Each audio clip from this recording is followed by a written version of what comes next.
heating it up. Once it pressurizes this, it's going to push it through the worm and come out as pure alcohol. Okay, Cody, could you enlighten us on the recipe? How many year recipe are you working from on this product? Well, this recipe is about 150 years old.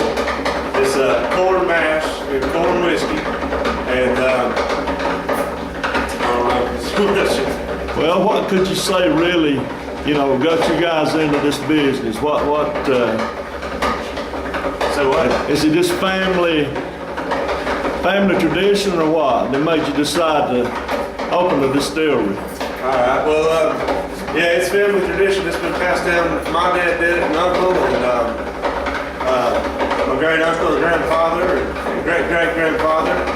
We have a condenser over here on the other one.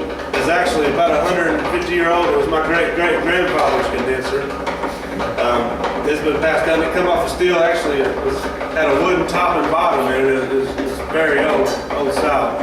Okay. I understand you've got an uncle here today that could probably take us back, give us a little input on maybe the grandpa, great-grandpa. Yeah. I know he was probably tracking around in the laurel thicket back in the day. Yeah. If you want to bring him in, let him give us a few words. Ernie Bradford. So here we got a Mr. Ernie Bradford here. He is the uncle of Cody, and he goes back, way back in the family recipe side of the thing here. Ernie, give us just a little bit of what you saw in your lifetime on liquor making over in the old laurel thicket, I'll say. Well, yeah, it's a little different back then. Little spring breaks running, good cold water at all times. Wasn't processing like we are today. These boys are all nice and legal. We done it when it wasn't too legal. Well, That's been many years ago. back in the day, per se. Yeah. Yeah, they had corn and couldn't feed it all, so they put it in a barrel and worked it out, you know. Handed it down through the generation.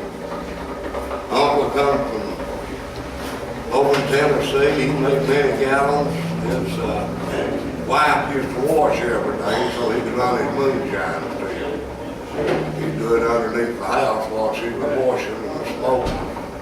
Pretty well covered up from the prying eyes, you know. I see. And then my brother, I think he's about to arrive. Okay. He's in on a little of that stuff. He's been around a little bit. So, I guess we can bring him in and get his input, just to introduce him and bring him in the picture. My dad, Derek Bradford. Mr. Derek Bradford on the scene here today. Derek, give us a little bit of your story back in the day in the old laurel thicket. Well, right in liquor, I guess, what you call it.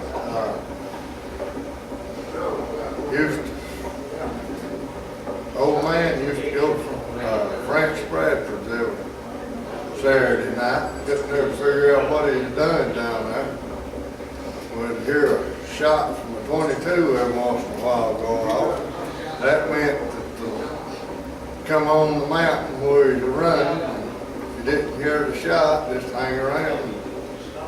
He'd go in and see France, pay his liquor, and then we'd come out, he'd load the liquor, take it down the road. Everybody used the old pistola communicator back in the day. There was no two-way radios or anything. Two-way radios. Hang on the bucket or Yeah. shoot a gun or Can lid down the creek. give a hook out hollow or something like that. You know, they had a system worked out. They knew how to pull it off. Well, that sounds like it goes way back deep in the family there. It probably goes even deeper than you all know, even in probably in your greater.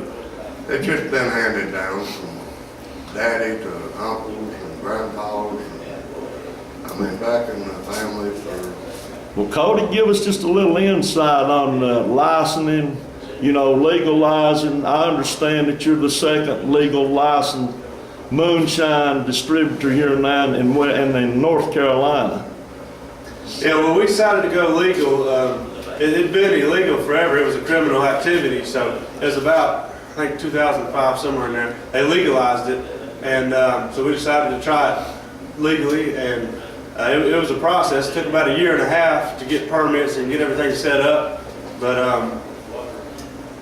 it's working pretty good. The feds they like what we're doing. They said they're happy to see moonshiners coming out of the woods and going legal with it. It's an interesting process. The same people that used to chase all these people working with us. So. Well, the times are moving on. Times are moving on. No doubt everybody likes moonshine. I don't care what part of the planet you're from. And I'd like to say too, bring this up to anybody that's never saw the Howling Moon logo. We talk about an endorsement on a product here. The legendary Mr. Raymond Fairchild, I mean, probably the greatest in the banjo field and in the country music, bluegrass music that will be known in this country and probably really around the world. Five-time world champion. Five-time world champion. Two So gold records. hold your jar up there and move back in there, Mr. CEO, and we'll pan in on this right here so the folks, when they go to the North Carolina, now this stuff is just currently being sold in the North Carolina liquor stores, right? Correct. Yeah, we can't keep it on the shelves here. I mean, now you are currently fixing to do another steel, Correct. and then within what? Give me a time frame on what maybe you could say possibly break into a surrounding state with your product. I'd say we could do it within the next 2 months, 2-3 months. The next 2 or 3 months, you're going. The thing is every time we make more, we sell it here in North Carolina. So we hadn't capped out here yet. So Well, if things go the way they go now, in 2 or 3 months we could be in Tennessee or South Carolina is what we're looking at. But if people keep buying more and more the way they're doing right now, I don't know where it's going to be in North Carolina. An issue of product meeting demand. Yeah. Okay, I guess other than the thump kick, it's probably about ready to produce some of that good old what you call you here at Western North Carolina. We could wrap this up and maybe move over and see the worm do its thing. All right. Okay, I just want to say thank you all. It's been great today coming out here and visiting, and maybe we'll do this again. Thanks for coming. Thank you.